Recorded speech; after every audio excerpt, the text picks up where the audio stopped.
Thank you. You can keep it. Can you hear me okay? I think you can.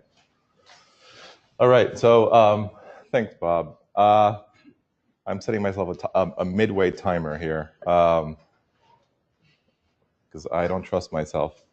So it's my decennial at after the HIV Center, and I have to say something about it. So I don't even think we thought about it when Theo invited me, and then Facebook Memories told me did you know that around this time you were deciding to move to Michigan? And I was like, oh wow, it's been 10 years, Kate.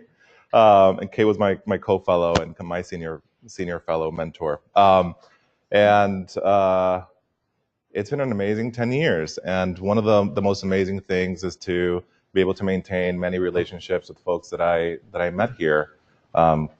Claude, Kate, Theo, Bob, Heino, and others. So hi Susan, and I'm hoping that that work will continue and then those relationships will move forward. And in fact, what I'm hoping to talk about today is how we can use relationships and interface them with technology to solve some of the big problems facing young men who have sex with men. And so in order to do that, I'm going to borrow something that I learned from Sarit at R4P 2 weeks ago. Her slides are online. You should really listen to her talk on prep. And that she started with data-driven statements, and I'm actually going to steal your thunder on that. So if you tune me out for the rest of the talk, here are the 5 things I want you to know. One is that we actually have the tools to end the epidemic. Second is that we have to start thinking about young MSM's lives as ecologically complex. So move away from individual level assumptions and interventions. In so doing, we have to think about relationships, whether they be romantic, sexual, or how they interface with HIV prevention services as being key components to their socio-emotional development and a key driver to how we can perhaps innovate in the HIV prevention space. And that in making these meaningful collections, we might have new opportunities for prevention that go beyond HIV and perhaps think about wellness. And then my soapbox will be that we really need to stop making erroneous assumptions of why we think young people make choices. If you're not a young person living in the 21st century right now, chances are you don't really know what it's like to be a young person in the 21st century, right? How they engage with technology, how they build relationships, how they think about themselves and others. So we need to make sure that they are involved in every single step of our projects, our assumptions, our policies, our solutions. Okay, getting off the soapbox. So we can end the epidemic. Assuming an equal, equitable world with unlimited resources, we have the 4 tools necessary to really stop the spread of HIV. We have comprehensive HIV testing. We have opportunities for comprehensive sex education that many of us try to get implemented and then policies get in the way of. We have consistent condom use still as a strategy. And we have PrEP and U equals U, treatment as prevention, right? So I'll talk a little bit about these as we go on today. But why young MSM? A third of all new infections in this country happen among 15 to 24-year-olds. And we know that at every step of the prevention and care continuum, hey Milton, of the prevention and care continuum, young people actually fare worse. And the assumption tends to be they're not responsible. They don't understand their risk perception. They're so risky. Their brains aren't fully formed. We have to do something for them. And we'll talk about those assumptions as we move on today. But I was fortunate enough to train at Michigan in public health with a specialty in developmental transitions, which was part of my postdoc here with Claude and Alex, really thinking about why is it that risk happens and what are things that we're competing against. And many of them we have all gone through, hopefully. And if not, we can talk offline. But it included starting to think about your sexuality, whether it be your identity, your attraction, behaviors, being in environments where there were alcohol and other drugs, and starting to figure out your regulation there, shifting your roles with parents and peers as you mature and are considered an adult in society. And that comes with roles and responsibilities. And of course, even though those things are happening, we have a healthcare system that is not designed for young people, right? So even if we try to make them quote unquote youth friendly, everything in how we process payments, services, scheduling, delivery of care is not involvement in clinical trials for next-gen biomedical prevention is not made for youth. And so we have to really think through that. Okay, so I was trained in the traditional buckets of intervention design at Michigan, and we think about the health belief model and the integrated behavioral model and the IMB and the TTM and the stages of change and the precaution adoption model. And that's all fine, except that when you actually start looking at the core assumption, which is you need to have risk perception to increase your motivation, and that motivation translates to intention, and that intention leads to behavior, things fall apart, right? Particularly with young people. And there's this really amazing review that just came out in Developmental Cognitive Neuroscience 2 years ago by Shulman that talks about the dual systems model and tries to use a biopsychosocial perspective to think about risk-taking in youth. So bear with me as I read a little bit, because I know that the slides in the back you may not see. But Shulman notes that for many years, psychologists have attempted to explain adolescent recklessness as a consequence of cognitive deficiencies in young people's thinking, including irrationality, poor information processing, and ignorance about risk. And these accounts have largely been undermined by available evidence. So we're not actually using science to contest these decisions. Generally speaking, by age 15 or so, adolescents perform as well as adults on tasks measuring logical reasoning, information processing, and risk perception.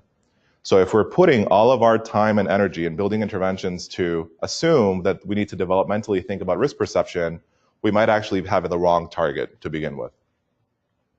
And so the dual process model actually starts thinking about the neurobiological as well as the biobehavioral components and psychosocial components of what risk-taking means. And it obviously encounters context and situations where you have to make decisions. But it also recognizes there are both competing needs, right? That's the dual. Reward sensitivity and reward structures as compared to cognitive control and self-regulation. And what I'm hoping that I'll show you today is that we've been really, really, really adamant in trying to talk to people about sensation seeking and reward. And we actually haven't been giving the tools to engage in self-regulation. Missed opportunity one. You'll hear me do a lot of soapbox today. So in the conclusion of this really great review, you should all read, should be a fellows journal club if you can. The argument is that risk-taking behaviors peak during adolescence, and that's true, and we have data to suggest that, partly because people are starting behaviors, right? So that there's that activation. Through the socio-emotional system, which amplifies adolescents' affinity for exciting, novel, and risky activities, while there's a slower maturing cognitive control system. And so we really need to be thinking about how do we help reinforce that cognitive control system for it to mature quicker, if possible, right? We can't wait till the frontal lobe fully closes at 25. That is not a suitable intervention. Although I've heard people say that. Maybe we should stop letting people drive until they're 25. And that way, injuries will go down in car accidents. Not sure about that. So I figured I would talk a little bit about e-interventions and opportunities for prevention today. There are a lot of apps. There are more apps that I care to acknowledge. And my hope is that we will end apps.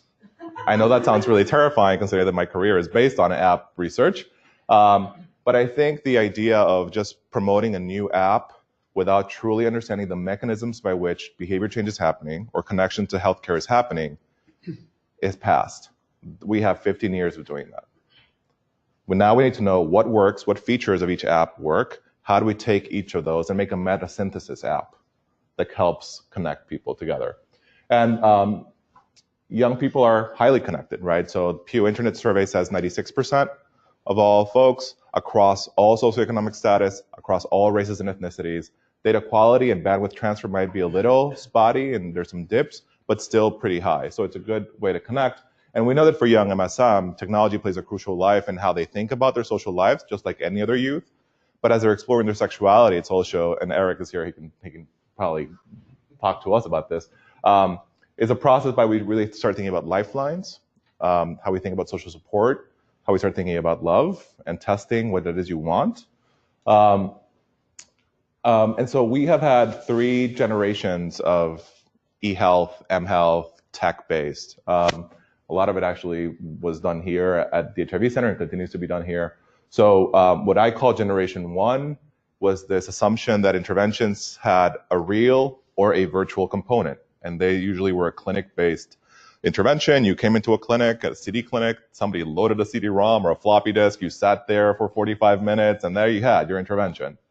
And those worked at the time because that's where technology was, but technology advanced, and then we had CompuServe and AOL and many other providers where you could dial in, and we started having web-based prevention. So we had websites where people could go in and be at home, be exposed, or at work, be exposed, and then go into their world. But it was starting to have way more connections. And we're currently, I would argue, ending generation 3, which we call the augmented reality, which is mobile supported. And the best example that I can give you about an augmented reality is if you're single and going into a bar and you're a gay man, you're going to be on Grindr, you're going to be talking to the person next to you, and you're also probably going to be texting a friends with benefits or a prior hookup, right? So you're trying to maximize your chances or to bring them all together, who knows? So this idea of real and virtual is no longer the case. It really is a continuum of different identities and realities. So as an interventionist, I'm always thinking about where does this leave us, right? Is each one of us going to write an app that doesn't first compete with corporate apps, right? Behavioral budgets. But more than that, do we really need 100 million apps doing the same thing, or do we need to kind of think about the best practices? And so I've always thought about that in context of tailoring. So I do a lot of tailored-based interventions. It used to be paper-based. It could be counseling-based. So I think about how can we use user profile generation. So as somebody sets an account in an online system, how can we pull that data to really tailor messages specific to their needs? So for example, if somebody says, I've never been tested for HIV, the message you would want to give in an HIV testing intervention is very different than somebody who has tested but didn't go back to pick up their results, or somebody who has tested but not consistently, right? We want to think about where they are in their process. And so there are two gains. One is that we get higher reach, we get more people to connect with us through technology, but we also get higher efficacy. And there's several studies that have looked at that, and I'll show you one by Seth Noor in a second. So tailoring really requires you to think about theory. Theory is always really good. And you can think about having then a set of messages around the key constructs that you're interested in. And if I'm the user, I would then pull the things that are relevant to me. And that's actually what gets packaged in this little Minecraft tailored message that I've shown you here. That's as young as I'm going to talk about today. So Seth did this really great meta-analysis in 2007, and he's actually done several since then, but not to this degree, where he was looking at studies where he tried to figure out like how much tailoring is too much tailoring, and the answer was never. Now, mind you, this is 2007. But the idea was that the more we can tailor and make relevant and personal, the better the uptake and retention of participants in behavior change. Now, I question this, so I'll give you my caveat. I question this, where it can be creepy, right? So we have all these systems now monitoring us online, and so I think it's time for a second meta-analysis, and if anybody is interested, where we start thinking about, well, how much is too much when it comes to privacy and bioethics? Much to be learned there, right? So should we be following people's social media and tailoring based on what they're posting? What are the pros and cons of that, right? There's a lot to be thought through there. Okay, so I have two case studies, and depending on how much time we have, I'll show you both, or I'll at least show you one. So the first one that I'll show you is actually the work that I started here at the HIV Center when I was a postdoc, and I figured it would be a good example for the fellows to see how over the past 10 years I've persisted in trying to get this intervention going from basic science to now a pilot intervention that we just finished called MIDEX, which if you say it very quickly, you will hear something else. That was on purpose. Our youth advisory board really wanted it that way. When I wrote the grant, it was Meet Me, and they were like, that is so lame. So it's MIDEX, and it's short for My Desires and Expectations. So let me give you a little bit of the background. So when I was a postdoc here, I remember talking to Teo about being really interested in a dating program, and Teo saying like, good luck, This is really hard. The political system is just really hard to be thinking about comprehensive sexuality. And I think we've gone a long way. But Teo said, but I have this colleague who has these data, maybe we could write a paper on it. And from that paper, we actually found that adolescent queer men and women who are engaging in same-sex relationships over time tended to have better psychological well-being profiles. And we said, okay, there's some premise here. And so thanks, Teo. And set me on this path to really think about romantic relationships as a critical component of development. And we all do this. So this is not specific to young MSM, right? We all date if you want to date and are interested in having a companion or companions in your life. You need to not assume that everybody wants companionate love. But the idea is that you test try characteristics and traits in a partner and a dynamic that you want. And as you get your heart broken or you break somebody's heart, you start getting a sense of what works and what doesn't until you land on the person you want to spend your time for now with, right? And then we, of course, had DOMA, the Defense of Marriage, and the repeal of Defense of Marriage, the marriage equality. And so we were able to have very large conversations about same-sex relationships and their validity, finally, and the need for equality. And I think young men who have grown up in this generation perhaps have a very different way of thinking about same-sex desires and partnerships than perhaps even my generation. And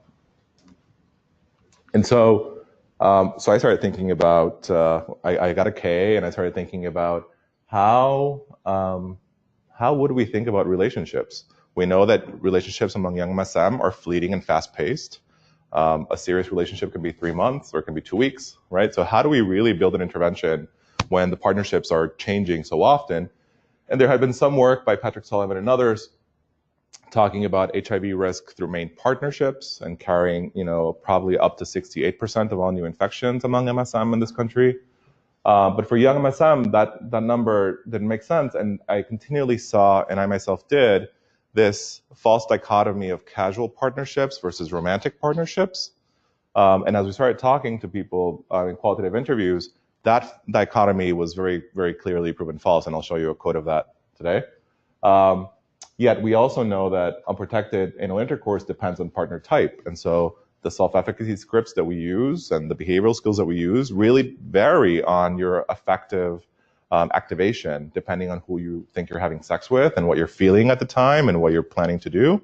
And so we have to think about that, particularly if I was interested in working with young MSM who are dating online, dating broadly speaking, who identify as single. So I can't build a sexual agreement intervention for somebody who is having sex with multiple partners but is not committed yet to a partner. And so we did a national study of high-risk young MSM who were engaging in online partner seeking. And what we found is that the configuration of the type of partners they had was quite diverse, but the likelihood of engaging in multiple occasions of unprotected receptive anal intercourse in the past 3 months was a function of how many different types of partners you had over the past 3 months. So if you were a participant who said, I had a hookup, a friends with benefit, or a romantic interest, or many of those configurations, you were classified as all partner kind typology, and you had the greatest odds of engaging in multiple occasions of unprotected sex. If you had a dyadic combination, so a hookup and friends with benefits, or a hookup and romantic, or a friends with benefits and a romantic interest, you had a lower, yet still higher risk than people who said, I stayed in one lane when I was hooking up with people. I shouldn't use the word hooking up because it's one of the categories. When I was having sex with people, I had 5 partners, but they were all romantic interests, right? So there was a very clear script being used. And so I'll give you an example of this scripting flip hypothesis, this idea that there might be cognitive dissonance as you're trying to code switch in negotiating sex with partners, and then you get muddled, particularly if you're still trying to figure out what those are. This was a participant who spoke to us about this and said, at the back of my head, I'm looking for someone, but sometimes I just feel like if you don't even hook up with people, then you're not going to meet anybody, because especially in those chat rooms, most people are there to hook up. So if I just keep saying, oh, I don't want to hook up, I don't want to hook up, then no one's going to talk to you, right? So assumption number 1, hooking up might be a pathway to dating. right? So this idea that you have to like invest money. There was another participant who said, I'm a college student. I'm not going to invest money to take somebody out on a date if you're going to be really bad in bed. I want to maximize my chance. I want to make sure that like I'm really going to have good sex, and then I'll take you out for dinner, right? But that's a different social script that we never truly acknowledge or study in the literature and think about. And then there was this fad around sexual networks, and people started saying, let's build the sexual network interventions. And the New Yorker had this really great cartoon that shows somebody's sexogram, so their sociometric network. And she says, or he, you know, genderless person with hair, I don't have anymore, we're a terrible match, but if we sleep together, it'll make the local hookup network a symmetric graph. And the person says, I can't argue with that. As if we can actually start using sexual network modeling to make behavioral choices. That's just not how things work out. And so how can we still think about networks and the ties that bind all of us through sex or through feelings and desires to think about developmentally tailored interventions? So I started thinking about Batman and Robin. And then I thought about Batman and Superman, and then Superman. Anyway, comic books are very confusing for a gay boy when you're growing up.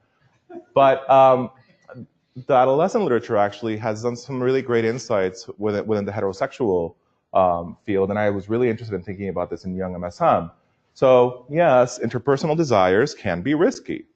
You have to put out to gain, not sexually. You have to like put yourself, be vulnerable to experiment an interpersonal connection with someone.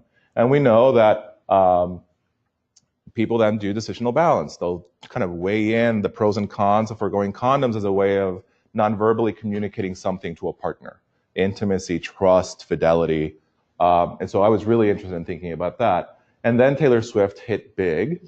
The old Taylor, not the new Taylor, because the old Taylor is dead. So the old Taylor Swift had all these songs about meeting people and wanting to fall in love and then being heartbroken, right? And I was like, what is this? Well, in psychiatry, we call it limerence. In adolescent research, we call it romantic obsession. Same thing, right? But this idea of, he told me he's not interested, but I'm gonna keep trying to get in his pants. Or I confuse sex with love. Or just because I get butterflies, I mean that we're gonna end up together, right? And that is a skill that we all have. This is not a pathology. This is actually a very normal human experience. But we actually need to learn how to name it and how to address it. Otherwise, it can become a risk factor. And my sense is that for young MSM, because we think about masculinity, we think about same-sex attraction and desire, we don't talk about comprehensive sexuality, those feelings go unchecked. And then we get in trouble collectively. But we also know that not everything is risky. There's really cool things about meeting people and having sex and thinking about your future, right? We know future orientation is protective. So how can we actually also talk about future selves, future relationships, and think about how do we coach people to start aligning their current behaviors with that future? And so I fell in love with Sternberg. And I fell into Sternberg because of GMHC. So I remember taking the bus as a postdoc here, and this campaign had just launched. And Adrian was sad not to see today. Adrian and I would take the bus together from Hamilton Heights into work really early in the morning. And I was always like so happy to see in the bus this ad, which said, I love my boo. We're about trust, respect, and commitment. And safe sex is one way we show our love. And I would always love, there was a doñita on the bus that would go, ay, mi madre, right? And I'd be like, yes, double whammy, this is great. So Sternberg, so I started thinking like, so how do I talk about this? I don't want to name relationships. I don't want to build a hookup intervention or a love intervention or a friends with benefits intervention. How can I think about the components of a relationship? And Sternberg put together this really cool theory called the triadic theory of love that basically has 3 triangles of different sizes depending on your interactions with everybody. So there's intimacy, there's passion, and there's commitment.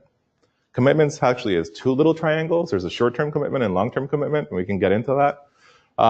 But in the marriage literature, it's actually been shown that over time, your ideation on these characteristics is predictive of the partner you select over time. It also has been shown that as your triangles change in your marriage, the risk of divorce and conflict increase I'll give you an example. 7-year itch comes out of Sternberg. The idea that as passion dwindles, if commitment and intimacy isn't talked about and retransformed, people start thinking this marriage is over, right? And it's not. It's just that there are other priorities. Every single relationship you have in your life can fit into the Sternberg model. I'll give you an example. A hookup, low intimacy, high passion, low commitment. A friends with benefits, high intimacy, high passion, moderate to low commitment. Your best friend, high intimacy, low passion, high commitment. Your husband, spouse, significant other, high intimacy, varying levels of passion over time, varying levels of commitment over time, right? So as things get tough, commitment, the second level of commitment happens, and you have to start thinking about, do I want to stay in this for the long run, or is it time to hit out?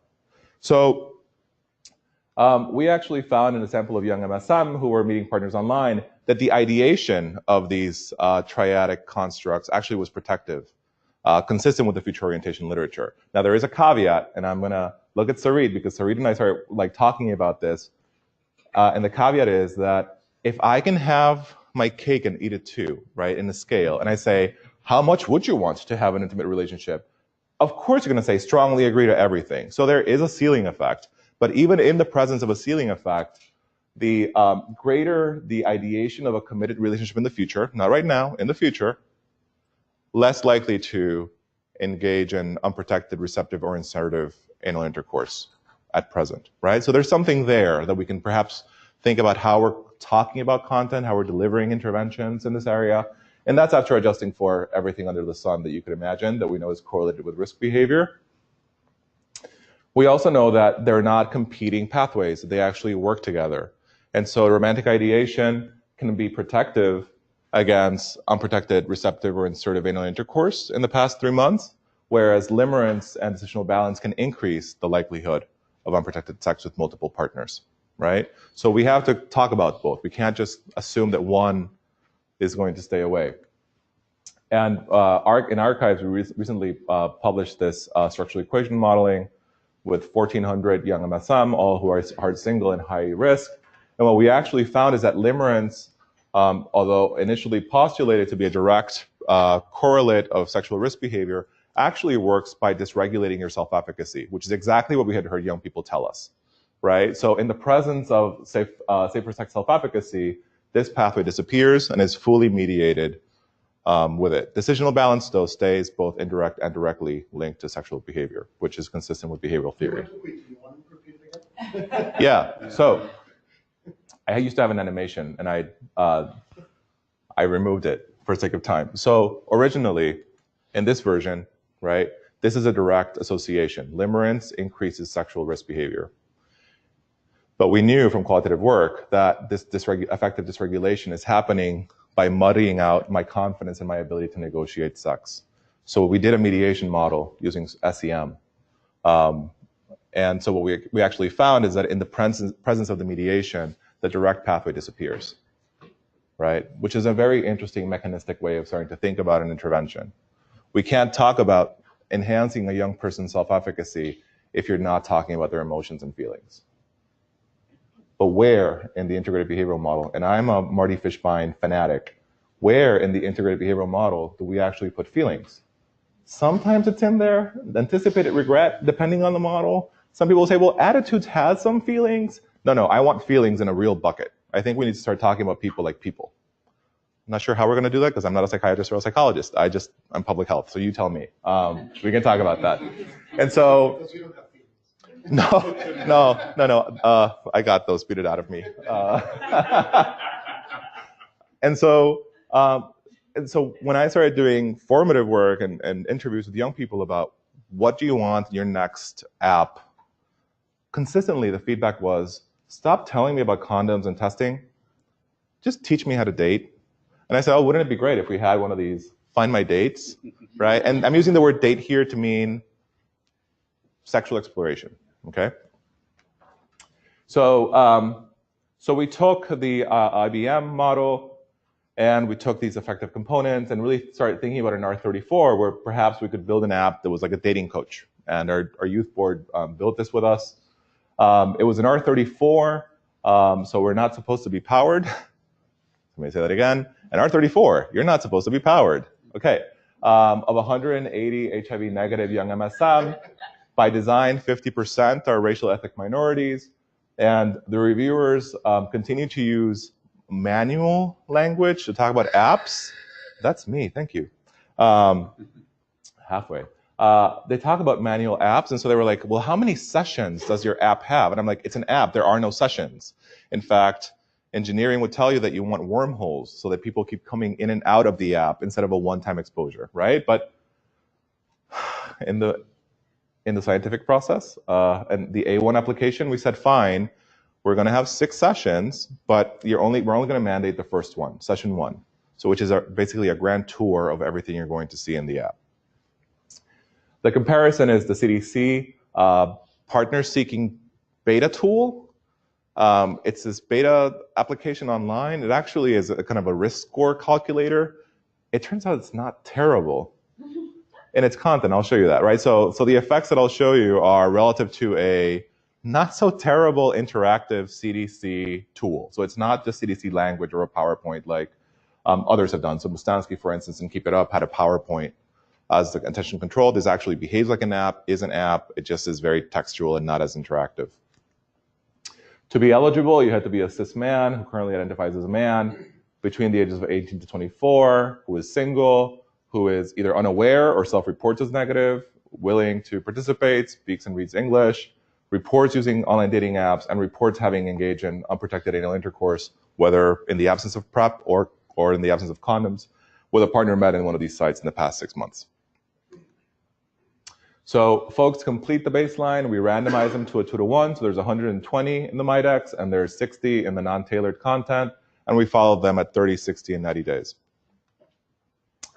We had our recruitment probably took 2 months. We had 8,000 some people interested in getting screened. Of those, a lot of them were ineligible because of risk profile. Of those eligible, you can see that some people start baseline, don't finish. And then 263 complete baseline. And we, of course, you know that I'm obsessed with fraud and duplicates, people trying to scam online studies. Quite a large proportion there that we caught. And so the people we verified, which is 180, were enrolled and randomized. And we had a 91% retention rate across the 3 months. Okay. So who do we have? We have an average of 21-year-old, half racial ethnic minority, 14% currently reporting on PrEP. Self-report, we don't know consistent, adherent, PK, don't ask me, we don't know. Self-report. I'm looking at you, Sarit. And 46% were compliant with an HIV testing guideline. What do we mean by that? In the surveys, we actually ask, have you been tested? If so, when was the date and year of your last test? So we can actually look to see if they are actually adhering to the recommendation of testing at least every 6 months. And so we have a variable that allows us to determine that. 18% had a prior STI diagnosis done by a provider. Moderate in their sensation-seeking scale. This is the Kalishman scale. 61% reported receptive anal intercourse in the past 30 days, and close to 40% reported using sex before alcohol. Using alcohol before or during sex. ESL, sorry. So this is what the app looked like. I'll just let the animation kind of show you a couple of things. The first one is the navigation. So the YAB didn't want something that was linear. The YAB wanted something that behaved like Snapchat, where you can swipe left and right to understand the major themes. And then I can swipe up to start getting more content, and swipe up again to see videos, exercises, activities. So we have a very dynamic feel to the user navigation, which makes me crazy, but they loved. So, you know, it's not for me, unfortunately. And this is what the navigation. It took us 8 months, which was really, it was faster than we expected, which is really great. And so here's an example of the wireframe architecture around, there's a section on consent. So at every section, we actually tell them like how to navigate the site so they can remember where they're going based on their interests. And we designed it in a way that that first line was pretty looked like a Tumblr feed, behaved like a Tumblr feed, and gave them the main theme that we wanted the intervention message to get, right? Knowing that attention spans are very, very, very small, particularly in online settings. I wanted to show you the example in the Sternberg exercise. So we walk them through Sternberg, and they can take this activity as many times as they want to. They just ask 3 questions tied to each triangle. I need to speed up this animation, I'm sorry. This is passion. And so then it tells you what you're looking for. And so we had a lot of activities where we were basically telling folks, you know, in the beginning, in the baseline, you said you're looking to fall in love, but all of your actions actually align or don't align. So, and let's think about how to get you there, right? This is another example. The app really wanted this thing called a Mantap, which I hadn't planned on putting in, but it's like a little black book, self-regulation, self-monitoring little black book. So you can say in the past 7 days, how many partners or potential partners did you meet up with? Then you can put their initials, sexual network, language. Then you can say what type of partner they were, how far you went with that partner, and how you feel about that partner presently. And then it gives you this nice little summary, right? And then depending on what you say, that top section will say, maybe you should go to session 4, or maybe you should go to session 3, or, right? And we don't say it that way, but the idea is, hey, it sounds like you're really kind of thinking about not being really satisfied emotionally. Check out session 4, which is about your body and your feelings, right? Okay, so at 30-day, we measured acceptability, and we actually found high acceptability, significant acceptability, and pretty good effect size relative to the control condition, which is what you want to see. No difference in usability, which is what you want to see. I can't stress enough, when people don't report usability, it drives me insane. It's like my pet peeve in study section and my pet peeve in journal reviews. So let me just say this again. If you don't show me usability, I don't know if your intervention was so much better than your control that that's why you see the effect. We need to adjust for the confounder of user design. And so there are systems and tools that are well validated where you can actually make sure that both features load quickly, right? So that not one is delayed and you're like, oh my God, this will never load. I hate this control condition. People have done this. That it's both are considered comparable in their ease to use and their move and easiness of navigation and its response and its user friendliness. Okay, so what about the primary outcome? We're not supposed to be powered, and yet we find the sound, which is really great, particularly around the odds of engaging in any condomless or prepless receptive anal intercourse over the 3 months of the trial. So the odds ratio is 0.43. We also start looking a little bit closer. We use the service. So we actually have the question of, did you have any CRAI or condomless receptive or prepless with a serodiscordant or serounknown partner? And that's also moving in the right direction. We also start seeing the right direction for tops. But where are the tops? I'm not sure. We got a lot of bottoms in our study. So it might be that we need to design by sexual role moving forward. It's one of the things I'm thinking about for the RO1. But again, moving in the right direction. What about secondary outcomes? So prevention services. Remember I told you like at CDC, actually not so bad. At 3 months, 40% of our sample went to get tested, which is pretty great. So no difference there between the attention control and MIDEX. But what we do see is a trend for those who are not currently adhering to the HIV testing guideline, more motivation to want to go get tested in the next month among MIDEX, which makes me very happy. So maybe we just need a little bit more time. We weren't powered for PrEP uptake, but we see a twofold PrEP uptake in MIDEX relative to control condition. And so we're also trying to think about how can we make that perhaps our primary outcome for the larger RCT, if we go down that route, and we can talk about that. We started looking at mechanisms of change, and lo and behold, medium effect sizes on the mechanisms of change at 90-day.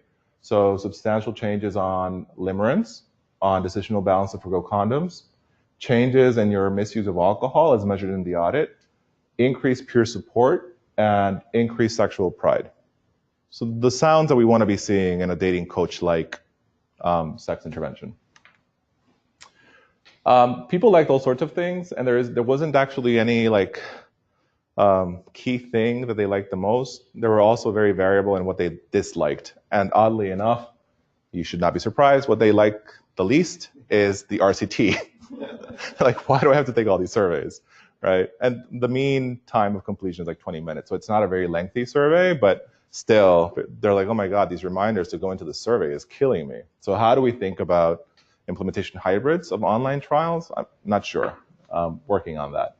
And so we are starting to think about what future directions for MIDEX might be, including using Paradata. We can talk about Paradata a little bit, which is the tracking of what people are clicking on to perhaps help young people self-navigate or re-navigate with the aid of someone, and be able to use that Paradata also for engagement and moderation of treatment effect. Ask me about this if you're interested in this. This is like a big part of my life right now. I have a little bit of time, which is perfect. I'll show you a little bit of Get Connected, because I would be remiss if I didn't show you this work. Get Connected is one of the protocols currently undergoing an efficacy trial review in the Allies and Trials Network, with Lisa Heitha-Whiteman being our fearless leader. And what Get Connected does is get us back off of our soapbox and stop spending millions of dollars telling young people to be responsible and get tested. And it actually reframes the conversation. This is Philly, which is, when we tell people to go get tested, are we actually sending them to places where they're going to receive adequate care? Or could it be, let's think out loud, could it be that when you tell a Black or a Latino young MSM to go to an agency, and the agency does not understand race, class, sexuality, there's a reason why they never want to get tested again, or why they want to delay testing again, or why they get a PrEP recommendation and never actually uptake PrEP. So how do we start doing a bit more public health QI, so quality indicators and assurance? And so this work, it's an app, but this is the assumption, right? So like, I can build an app or another really great zip code test locator. Tell me your zip code, I'll show you where to go. Well, that's great, but if we actually don't capacitate agencies to do the work, we've lost the opportunity. And so I started thinking about Yelp, I started thinking about Google reviews and Facebook reviews, and what we know from the business literature is that those are terrible ways of measuring satisfaction, because the only people who actually report are people who are close to the restaurant, health clinic, who make fake personas and say, this was the best experience in my life, or people who are really, really upset. And so it's not a normal distribution of experience. And there are clinics that are really great at one component that are terrible in another. So how do we also help agencies know where they should be rethinking their investment? And so Get Connected has 4 sessions. I hate that terminology, but it's the what, the why, the how, and where to get tested. But it actually takes that tailored information that you're getting, the motivational message you're getting around individual level correlates of testing behavior. And when you get to the where, it actually matches you with the best site. So if you say, I'm really struggling with internalized homonegativity, the algorithm that we've created will try to rank you close, even if it's a little further away, will rank you closer to an agency that scores really well in LGBT friendliness. Or I have a lot of questions about consent. We need to send you to a site that perhaps is really good at patient-provider interactions, so you can have those conversations, right? And so the matching happens behind the scenes, so agencies always have a chance of kind of crowdsourcing their results, and I'll show you how that works in a second. And the idea is that we want to see them get better, right? So the user doesn't know why we're putting them in this match. We're just saying, trust us, we've done some really good youth work, go here. And in the pilot study, we actually saw that it was a really good preliminary efficacy, which is why we've moved it to an RCT. It's being done in Philly, Atlanta, and Houston. And we train young people from the community to undergo a mystery shopper training. So my first job as an undergrad was not with Alex Carballo-Dieguez, although that was a really awesome summer internship many years ago. It was actually working at the Gap. And the first thing they teach you in that first day of Gap training is you're always nice to all clients, because you don't know who is a true client and who is corporate sending to do monitoring and assurance. Companies do this all the time. And in public health, we've never used it as much as we should have because there was some unease. Increasingly, though, we are using it. We're using it to train young people to go to mom and pop shops and see if they're going to get sold cigarettes and alcohol if they're underage. We're using it in Plan B, like going to a pharmacy and asking for Plan B and what that response is. We're using it in delivery of psychiatric care, right? So why can't we use this in HIV testing? Well, we did, and we created a validated scale with many items within these different domains. I'm happy to share it. And the idea has been to standardize it on a 100-point scale. I'll show you the most recent data, which is from Philly and Atlanta, which we just finished. And you can see that, you know, if you look at the mean and you think about it in terms of a grade, A, B, C, D, and E, on each of these components, with random dates and times and multiple shoppers going to each of these clinics, right? So we pool all their experience and we always give the agency the benefit of the doubt. So if one says not witnessed and the other one says witnessed, we give the witnessed, right? It's good. Okay, you did it. It just may not have been for everybody. LGBT visibility, pretty low in Philly, a C- in Atlanta. PrEP information and dialogue, a D+, I'm a bad grader, a D+ in Philly, a real F in Atlanta. Now, mind you, in Philly, the public health department actually has been capacitating their test counselors to be better PrEP advocates. So that actually gives us some promise, but it means we need to be doing more. And across all the other domains, you would think that privacy and confidentiality should be a perfect A, and it's not. And so we're starting to think about, as we get more and more sites, we're actually going to be doing Boston, Birmingham, Durham, Raleigh, Memphis, and I'm missing 2 others soon. We'll be able to start looking at some of the structural correlates in GIS. So what is it about some of these places? Is it the underfunding? Is it the incidents, the workflow of the agencies? But so far, so we use these scores for each agency. And I'll give you a feedback to the agency. Yeah, you're beating me to it, Milton, as always. Okay, I'll show you a story because sometimes hearing a young person talk to you about what happened is better than numbers. So this is an experience that happened in Detroit when we did this the first time around, although we're hearing very similar things now in the other cities. Initially, the NP appeared friendly and well-meaning, and she told me about the different options and testing procedures that were available to me. When I refused to do the penile swab, it was a urethral probe, which is not clinically recommended at all. She replied, quote, "Our clients don't have the option to pick and choose which test they can or cannot do here. It's all or none. If you do not do the penile swab, then I can't offer you any other test." When I still refused, she replied that this was a simple, painless procedure and that it would take a few seconds. She seemed almost disappointed that she had not intimidated me into doing the penile swab. Then she did the rapid test and did not explain anonymity or confidentiality. Mind you, Michigan is a criminalization state still. She asked me to wait outside and did not do any more counseling for me. She seemed really disappointed that my results were not what she expected. She said, quote, "With your history, I was certain you'd be positive, but you seem to be negative. I'm going to give you some condoms, use them every time for sex." And they came in this paper bag called the No Nonsense Kit. So imagine what that means for a young person, right? That they're engaging in nonsense. Completely deflating from a developmental perspective. So this shopper concludes, overall, this was the worst testing site where my autonomy was taken away and I was denied services because I refused to toe the line. This is a site that should be avoided for its unethical approaches and for being unapproachable to clients. It's a site that should be avoided in its entirety. You can imagine this score. So, to Milton's point, well, what about the agencies? So in Detroit, we actually we sent a letter and we said, hey, we've done this mystery shopping. We'd love to come share your testing results. Would you be willing to meet with us? And 66% out of the 46 sites that we visited said yes. So 30 or so said yes. And so we went in person, sometimes we did phone, and it was really kind of like an abbreviated stages of grief model where you come in and they're like, the director of the prevention unit or the agency will be like, what do you mean you guys did this mystery shopping thing? And that,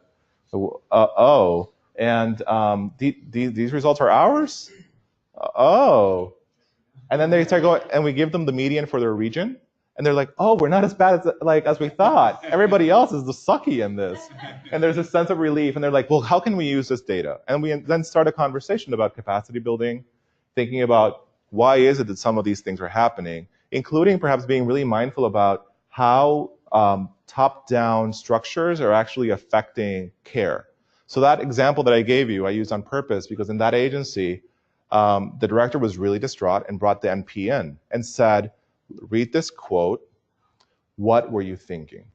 And so she reads it and she says, I remember this case. I didn't know that was a shopper. And I'm like, yeah. And so the director's like, urethral probe? And she said, last week, you told us that you were concerned that the state was going to take away our STI funding because we were not testing enough Black young MSM for this quarter. And so we took that to mean that even if they do not meet clinical criteria, try to do as many tests on people as you can, right? So it's not the NP trying to do a poor job. It's the NP trying, through altruism, to save the funding in their community, and then testing people in things that are really scary to a 20-year-old, right? And not clinically recommended. But that's a different conversation with the NP that we had. And so we started talking about how to do that. We've actually helped a lot of these agencies write RFPs. And they say the University of Michigan did this quality assurance program, and we were really great at this, but we sucked on this, and that's why we're building this money this year for capacity building. And so they really wanted this report to be interactive.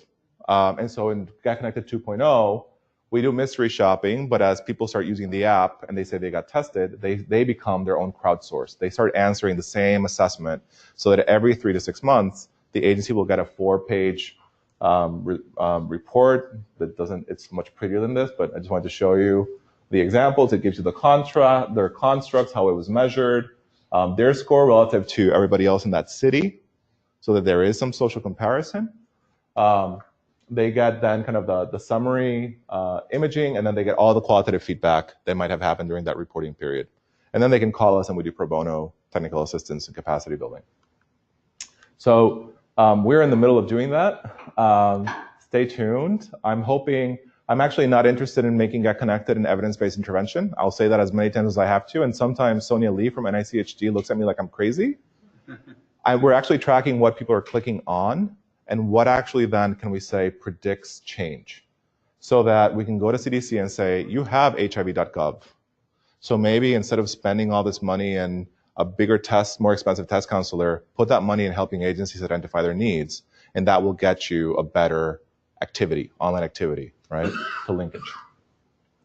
So we're continuing to do that technical assistance.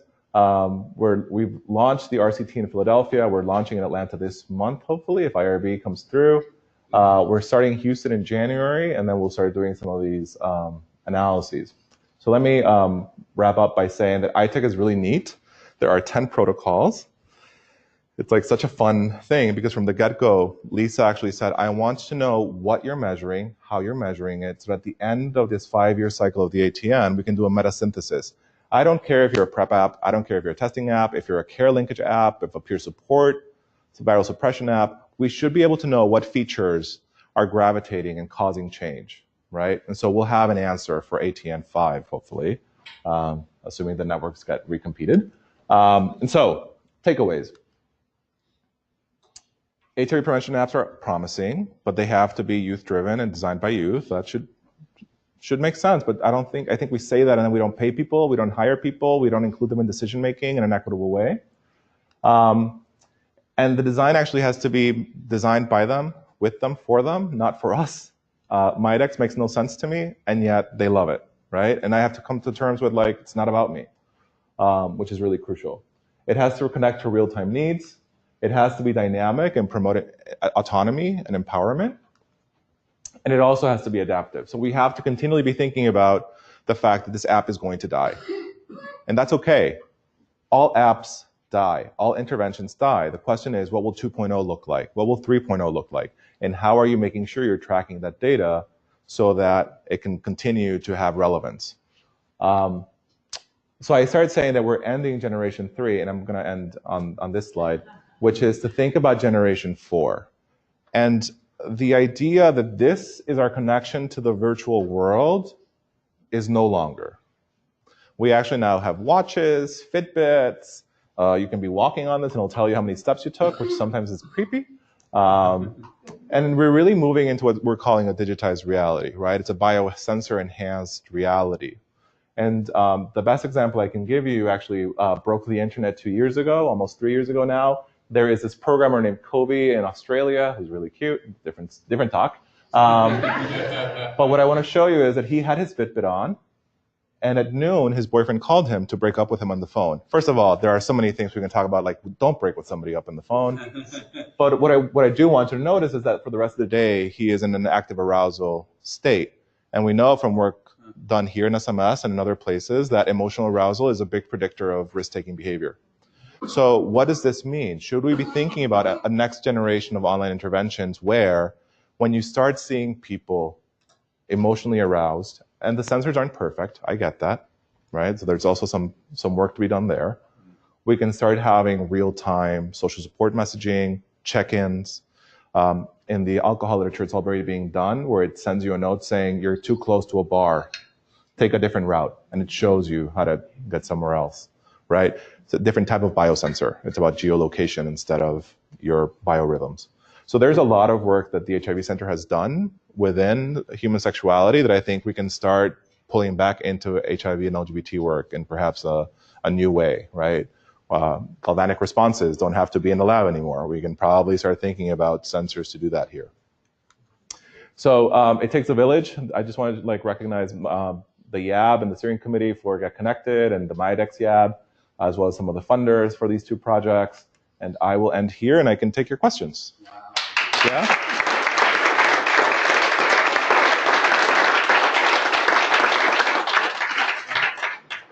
Fantastic, thank you. Question and perfect timing. Right? Perfect okay, timing. Good. Yeah, Devin. I was just wondering if for the roughly 30 clinics that contacted you back, feedback, was it a pretty good spread of their performance? Like, did you have a pretty you had some really low performers and some medium, or were they all sort of centered in the middle? Like, what did they look like? It's a good question. So the question is, for the 30 that requested technical assistance in Metro Detroit, so Flint, Detroit, Ann Arbor, that triangle, I have to pull the mitten to show you this. Southeast Michigan, 75% of the state of Michigan's population. Did we have high performers, low performers? And the answer is no. And it's one of the first things we tell agencies, which is, it's not that you're tanking at everything. It's there are some places that you need to pay some attention. And there are some places where actually it could be a role model agency for